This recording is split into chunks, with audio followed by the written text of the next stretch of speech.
Mediodía en Chile. Aquí comienza Tribuna Ciudadana.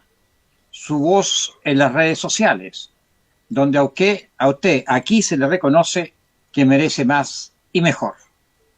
Este sábado, como sábado por medio o más o menos rutinario, nos acercamos al rincón de Jorge Abasolo, el compañero periodista y escritor que recientemente sacó un libro, Humor y Política, que está causando revuelo porque la verdad ahí dicen cosas que la gente no se imaginaba que iban a decir, digamos. ¿Ah? Y entre tanto lanzamiento de libro que hay en el mes de septiembre y en agosto, con motivo de la conmemoración de los 50 años del golpe de la dictadura cívico-militar, surge este bálsamo de política que pone un poco a nivel de ser humano normal la forma de encarar la vida. Con humor también se pueden resolver los problemas. Y si no los problemas, al menos algunas dificultades. Y bueno, ¿y por qué se te ocurrió escribir un libro sobre humor y política, Jorge? Yo creo, Miguel, que he visto que la política chilena, en general, la idiosincrasia del chileno es grisácea. Eh, ¿Lo dices tú por la forma de vestirse? ¿Por el no, carácter? no, ahí habría que ir a nuestros ancestros. Tendríamos que hablar de cómo fue la América expoliada, conquistada, en fin. Eh, Porque pues todavía yo los creo colores que la oscuros idiosincrasia del forman chileno parte es de... grisácea. Oye, Jorge, porque todavía los colores oscuros predominan en la vestimenta, al menos de los varones, ¿ah? De tonos grises, tonos azules, tonos negros. Sí, eso ha ido cambiando un poco y casi radicalmente, ¿ah? Como un grito de rebeldía frente al establishment. Yo veo que los niveles de suicidio juvenil en Chile son espantosos. En el rango etario, creo que lo dijimos la otra vez, entre los Mm. 14 y los 19 años, estamos en primero o segundo lugar. Eh, un suicidio sobre los 80 años se podría explicar por la fatiga de materiales, porque hay toda una vida recorrida. Pero a mí me preocupa el tema del dolor humano. En lo personal estoy viviendo grados de aflicción humana en razón de que tengo un hermano que está en avanzado estado de Alzheimer. Murió otro hermano el año pasado. Este año han muerto dos amigos, de manera que la mochila de dolores va aumentando y todos lo sabemos con los años, con las pérdidas de amigos, de familiares. Y por eso he estado leyendo a Mr. Lewis, que tiene un libro extraordinario sobre el dolor humano, porque comprender el sentido del sufrimiento humano es uno de los desafíos más complejos para la literatura de la medicina. E ¿Y cómo incluso puedes tú, y Jorge, cómo puedes tú escribir sobre humor cuando tu estado de ánimo está rodeado de pesadumbres, de sombrías experiencias, dolorosas experiencias? Sin embargo, te has dado el tiempo para escribir sobre humor. El humor, por cierto, lleva mucho de ironía, que también es claro, un bálsamo. lo que pasa es que mucha gente cree, Miguel, que uno tiene que estar en un estado de algarabía para escribir humor. En ese sentido, yo coloco siempre el ejemplo de Miguel de Unamuno, uno de los Mm. escritores favoritos de mi padre, que reconocía en el ocaso de su vida que sus mejores obras las había escrito en un estado casi depresivo o melancólico. Yo Ya. conocí mucho también a don Fernando Llozó, para mí uno de los más grandes dramaturgos que ha tenido Chile, Premio Mundial de Teatro con El Prestamista, cosa que en tercero y cuarto medio actualmente ni se estudia, y ganó ese premio con Montenegro en la cuna en el faro de la luz teatral, como es París, nada menos. Y Mm. don Fernando Llozó tenía una cualidad que yo le admiré siempre, que me dijo, tú vas a seguir mis pasos. El buen escritor me dijo, tiene que ser capaz en dos páginas de hacerte reír y también en dos páginas de hacerte llorar. Y yo pensé que en ese momento me lo decía por diplomacia, porque era un caballero, un tipo dignísimo.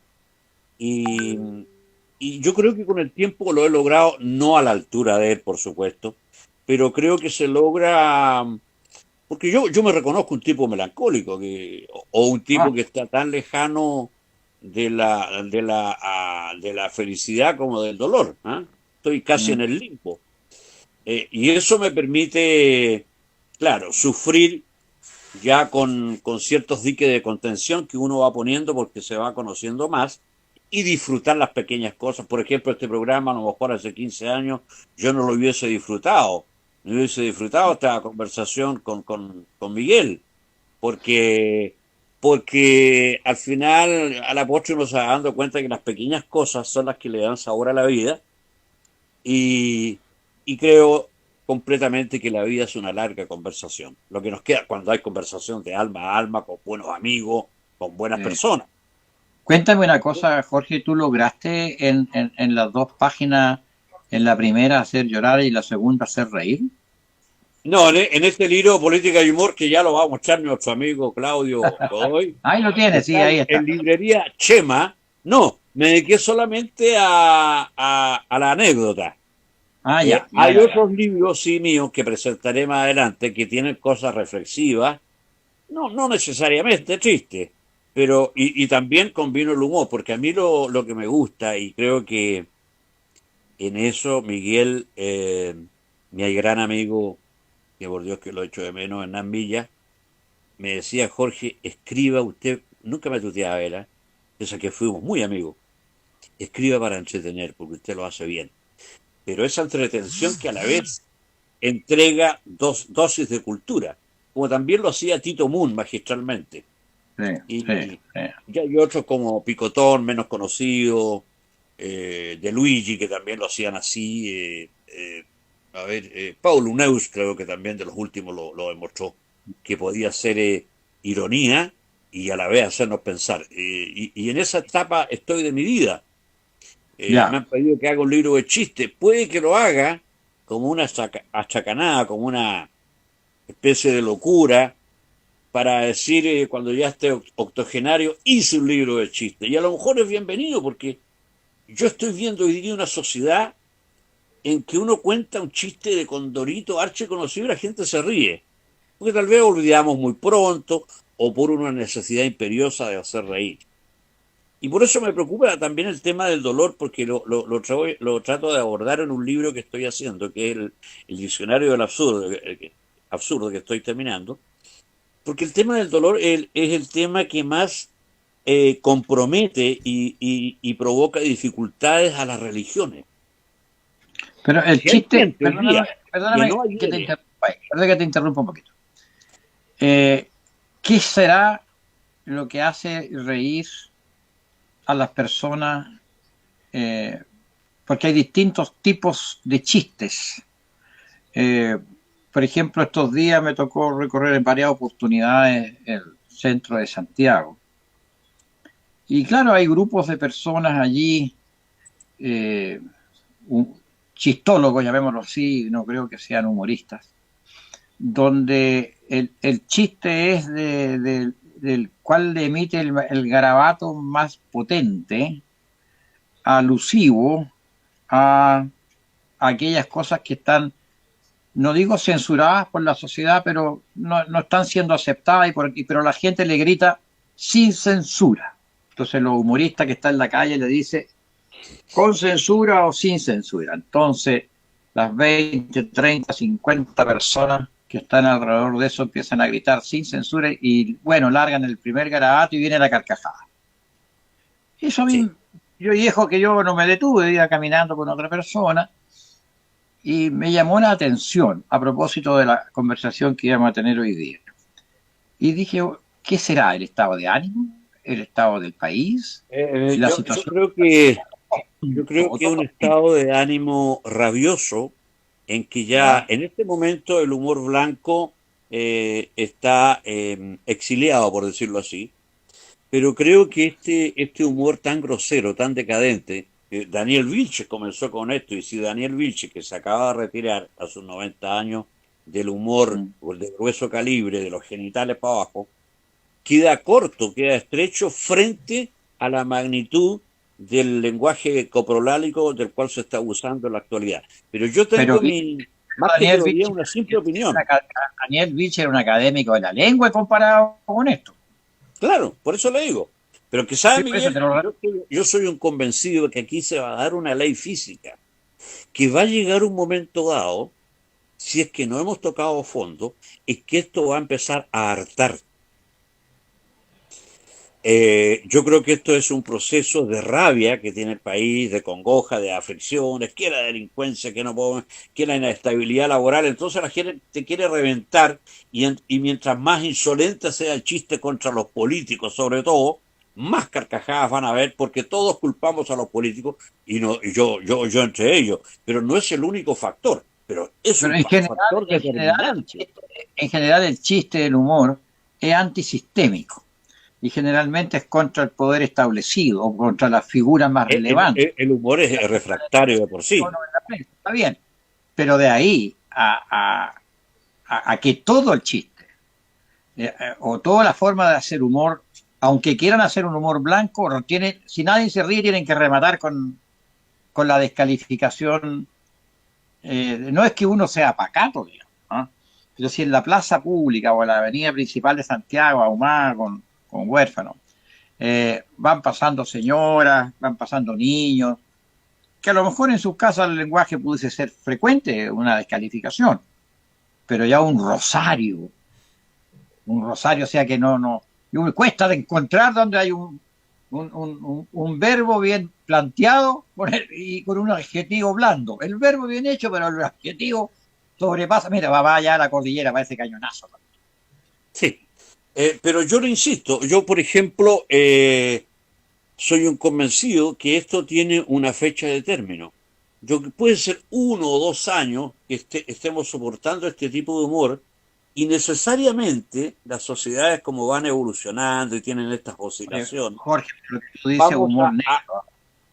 vamos, Jorge, eso tiene vamos humor negro. Lo que tú dices, eso que tiene término es un humor negro. Porque tiene dos puntas, tiene la madeja. O pasa por su precio propio, o bien se muere el humorista. claro, Y usted yo le creo que hay está gente, poniendo yo un plazo conozco de 2 grupos años. ya, no, Usted no le está quiero poniendo un nombrarlos plazo porque de yo 2 años ahí. conozco muchos humoristas, pero los conozco, los he entrevistado, algunos soy amigo, no voy a nombrar. Pero yo conozco grupos de amigos, mira, yo no voy a ver a ese gallo ya porque sé el tipo de humor que va a hacer, un humor de los genitales para abajo. O sea, Ya, hay un segmento que se está hartando de esto.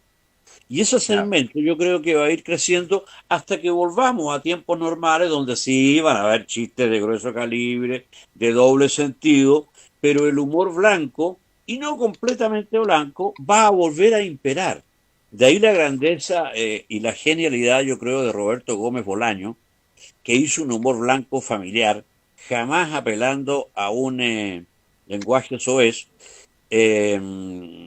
y logró que su programa triunfara hasta los países árabes. Yo entrevisté a Rubén Aguirre y me dijo que ni ellos sabían cómo, él no se había visto nunca, por ejemplo, cómo doblaban su personaje el profesor Girafales en Arabia Saudita y en Brasil Mm, tampoco.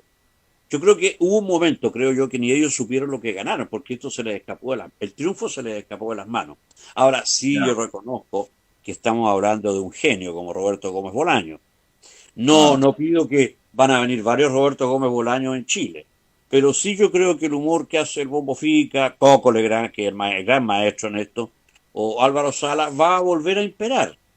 Este exabrupto, esta petición o y demanda usted de un humor deja fuera escatológico.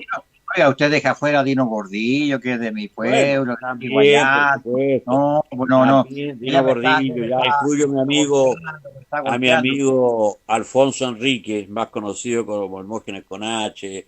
Bueno, si podemos Sí. incluir a varios más. Yo creo que este es abrupto, esta demanda de humor grueso, rabioso.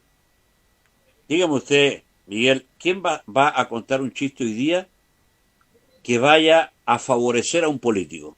Es imposible considerarlo. Y mientras más fuerte sea el epíteto que se emplee para ofender a ese político, más fuerte el aplauso. Yo creo que todo esto tiene una fecha de término, son etapas por las cuales pasan las sociedades. Y con el humor está pasando eso. Va a llegar un momento en que esto nos va a hartar. Pero lo digo porque yo he visto humoristas de revista que tuvieron su momento de gloria y pronto empezaron a descender porque el público se hartó de eso. Entonces, vamos a tener que volver, no digo el plazo, no puedo decir que esto Mm. va a ser en un año, en dos, pero vamos a volver a un humor un poco más sano. Hace 2 años o 3 años actuó una niña que a mí me dio vergüenza verlo, el Chique Aguayo. Ya. Pero, pero lo mínimo que dijo fue sacar la madre tal cual. Bueno, desde aquella vez, quienes están a cargo del Festival de Viña del Mar no han vuelto a llevar humoristas con esas características, porque saben que hay mucha gente que ve el Festival de Viña como un evento social y van con niños, van los padres, van con los sobrinos. Entonces, el último festival, donde hubo varios estandaperos que a mí en lo personal no me gustaron en general, pero vi un humor más ingenioso que no apelaba tanto al lenguaje grotesco. Y tal vez fue porque cuando actuó Chiqui Aguayo nos dio una voz de alarma o se la dio a los directores del canal y dije, oye, lleguemos hasta aquí nomás. Si seguimos rebajando esto se va a convertir en una quinta de recreo donde cualquiera se puede subir al escenario a decir cualquier pachotada y hacer reír. Entonces el humor yo creo que es parte del arte y últimamente yo comparto contigo, Miguel, hay alguna gente que ha degradado el humor, como otros lo han elevado a categoría de género, como Coco Legrand, que dejó la vara muy alta y no en vano triunfó en, en Argentina y fue considerado el mejor humorista de habla hispana con Enrique Pinti, a quien también tuvo el gusto de conocer, que lamentablemente falleció el año pasado. Yo te iba Y a me mencionar comentó el mi tema, gente. te iba a mencionar el tema de los humoristas en Argentina y en España. Nosotros conocimos, no en persona, pero sí a través de sus presentaciones, aunque no en vivo, pero video y qué sé yo, de el humorista Luis Landricina en Argentina, que es un maestro del relato y del humor, y se pasea por toda la Argentina con todas las particularidades y realmente es un ejemplo de humor. Y en España, bueno, hay muchos humoristas que se conocen acá, pero compré libros que se llaman Los chistes de Lepe, los leperos, donde los de Lepe se ríen de sí mismos. Mm. Y es un humor blanco. Y esos libros son de alta venta. Y se renueva, es como el Condorito nuestro, que aunque ya no es chileno, creo que es mexicano, pero recoge chistes de todo el mundo y lo adaptan al Condorito. Es un humor ingenioso, Sí. pero y se mantiene. ¿Por qué ese tipo de humor en España, donde también debe tener ojeriza con los políticos, en Argentina, si no miramos el clima que hay ahí, podría ser hasta más violento que el nuestro? Sin embargo, no llega al nivel, yo no descalifico la descalificación a través de un adjetivo, digamos, sino que es como el adjetivo, es el argumento para hacer reír, que es distinto. Si forma parte del relato un adjetivo, bien vale, pero no que sea el rosario completo la forma de hacer reír para llegar al final del cuento. ¿Por qué crees tú que en Argentina, o lo que te cuento yo de España, que ponen más razones probablemente que las que tenemos nosotros aquí, el humor es distinto, por no mencionar otros lugares? Yo creo que en el caso de Argentina, que para mí es una filial de Italia, la inmigración argentina le hizo muy bien a ese país, porque pensemos que antes de 1891 se venían a educar acá, o sea, acá estuvo Sarmiento, estuvo también Alberdi, en fin. Eh, la andricina obviamente de origen también italiano. La andricina equivale, digámoslo, al público que no lo ubica, equivale a lo que fue nuestro Jorge Romero Firulet. Yo tuve Él es la de origen italiano, decía él, ¿ah? la andricina, claro, de origen italiano. Claro. Sí, sí, sí, sí, sí. Si él llegó eran 11 hermanos.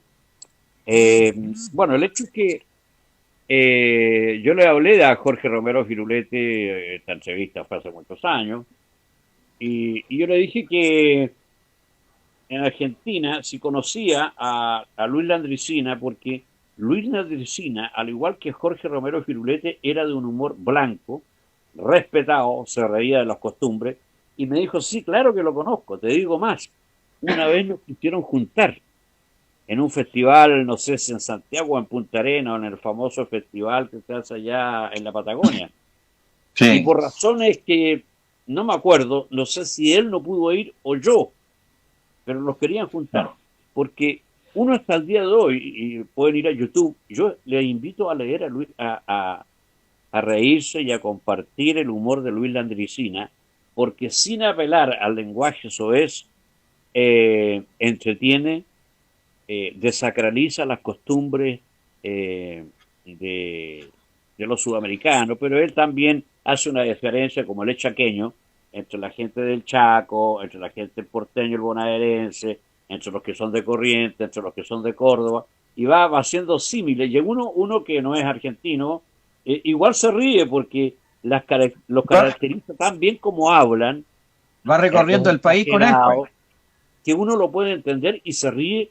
Y Luis Landricina es un humor. El último festival de Cosquín, donde estuvo, yo vi la gente cómo lo aplaudió de pie, se puso de pie, porque ya se está Sí. despidiendo, ya pasó los Yo, yo, 80, yo 83 escuché, años. Jorge, yo escuché no sé cómo se llama, una presentación de él en Estados Unidos, donde por supuesto, lleno de latinos, a teatro vuelto un par de semanas, digamos, ¿ah? Y realmente decían ahí que hasta los gringos lograban entender los chistes blancos de él y la narrativa, digamos. Y yo siempre he pensado, no sé, que cuando pienso en la Andricina pienso en el Coco Legrand, que son un grandes narradores, descriptivos y generan imágenes para rematar, digamos, ¿no? Tú lo asimilas a Jorge Romero Firulete, digamos, ¿ah? Pero para Eh, las generaciones nuevas, más bien nuevas relativas, pero las generaciones nuevas conocen al Coco Legrand y como tú dices, a lo mejor habría que entrar a YouTube y hacer ahí un contrapunto entre estos dos, pero la Andricina, yo comparto contigo, invitar a nuestra teleaudiencia, a nuestros amigos de Tribuna Ciudadana, que entren a YouTube, busquen a la Andricina y sin duda van a pasar por un muy buen momento. Luis Landricina, SC, digamos, porque no Sí, hay que colocar solamente la eso. Andricina, digamos. Landricina, lo van a pasar Sí, fantástico y se van a reír porque se ríe de las cosas sencillas de la vida, del tipo sí, que queda en pana en un auto cuando tiene que ir al trabajo, en fin, sí, sí. de la colegiatura, cuando se licencian los jóvenes, cosas de colegio, cosas que pasan en cualquier parte del mundo. Ahora, tú sabes, Sí. Miguel, que él es fanático de los autos y fue Ah, pero gran amigo de Juan Manuel Fangio. exactamente, sí he leído sobre eso. Es más, en el Balcarce, creo, donde, bueno, Fangio era apodado el Chueco de Balcarce, que fue 5 veces campeón mundial de Fórmula 1, se reúnen una vez al año los amigos Mm. y hay una silla vacía que se conserva como tributo a Juan Manuel Fangio. El resto serán Qué bueno. 8 o 12 personas, hacen el asado como si Fangio estuviese ahí. Mire qué bonito. Pero Noche mira, hasta viernes. a propósito de eso, que usted es un autor y un lector empedernido y ejemplar. ¿Cómo puede explicarse que Argentina, teniendo esa enorme diversidad de inmigración, italianos, yugoslavos, alemanes, franceses, indios, etcétera, tienen en cada, como es un estado federado, en cada estado tienen colonias diversas que lo enriquecen? Sin embargo, todos ellos tienen una característica que nosotros desgraciadamente no tenemos. Ellos adoran a sus ídolos. Nosotros los odiamos, los tiramos abajo, tratamos de derrumbarlos. El último ejemplo que se me ocurre, que recuerdo en este minuto, fíjate, con la iglesia marodiana. Es decir, hasta dónde llega el endiosamiento de un ídolo deportivo, en este caso futbolístico en particular, la iglesia marodiana. No es para banalizarlo, pero es como ellos, en general los argentinos, con esta variedad de la base de la nacionalidad argentina, que es tan diversa, tan variopinta, logran tener un punto en común en el defender, proteger, valorar a sus ídolos. Uno pudiera compartir que no es ídolo, pero ellos sí lo defienden y lo proclaman. Nosotros aquí A ver, somos medio reacios a eso. ¿Será porque somos más isleños, nos estamos cayendo del yo creo que mapa, pasamos muchos años? ¿Por qué razón? la condición insular de Chile nos hace ser un país muy especial, pero creo que más para bien que para mal, es un tema muy largo. Ahora, sí, yo después de leer, y lo puedo prestar, un libro que se llama Todos contra Argentina de Marcelo Moreno, gran Ya. intelectual y periodista del diario Clarín. Es un libro que desacraliza al argentino como lo hace Joaquín Eguarbello en Chile. Ah, Eh, Uno lo lee y dice, bueno, este tú tipo haces de... ese parangón. Sí, hago ese parangón. Ya, Me gusta el sentido autocrítico que tienen los argentinos, más que nosotros. Ahora ya. sí, nos ganan en eso de rendir pleitesía o rendirle tributo a sus ídolos, pero yo no maximizaría tanto ese hecho, ¿ah? Porque recordemos que, y esto me lo dijo Marco Aguine, Carlos Gardel venía en franca decadencia, cuando muere lo iban a ver muy pocos al teatro, muy pocos. Estaba ya Gardel en franca decadencia, pero cuando se produce el accidente de Medellín sirve para neutralizar la gran huelga de la carne que había en Argentina, entonces el Senado decide rendirle un homenaje nacional a Carlos Gardel para opacar un poco este hecho bochornoso de los abasteros y de la huelga de la carne. Eso está escrito en un libro de Marco Aguine. Lo otro, esta religión marodiana, que salga una secta, una religión como líder a Maradona, hablará bien de la educación cívica de Argentina, que no dudo que es No, pero mejor que la yo chilena. no dudo, pero es otro capítulo, pero solamente me refiero al hecho de que llegan al paroxismo de la idolatría. En lo cual la Al, ideología tampoco es, yo prefiero que haya un reconocimiento, pero así como Maradona tiene un monumento, que lo vi yo, Borges no tiene monumento en Argentina. Entonces había que equilibrar. considerado un ídolo. No logró aunar ese fervor popular, digamos. ¿Ah? Porque era en Bueno, Chile. que Aquí ahí hay otro conocemos tema. Los ídolos de masa generalmente no van a ser escritores, escultores o pintores. Van a ser o futbolistas o automovilistas o basquetbolistas. Pero que no tenga Borges tiene una calle donde alguna vez él estuvo, que vivió en varias partes, cerca de Plaza Italia, ya relativamente cerca de lo que es donde se hace la feria del libro. Esto se llama la feria en que ganadera. Pero Borges no, yo creo que a Borges se le respeta mucho, más que se le idolatra, porque esa es otra fue cosa. un Esa es gran otra cosa. crítico, fue un gran crítico de la Argentina.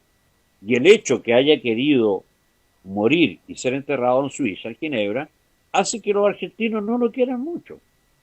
O sea, más Quizás que por lo lo quieren mismo. y lo Quizás por respetan. lo mismo.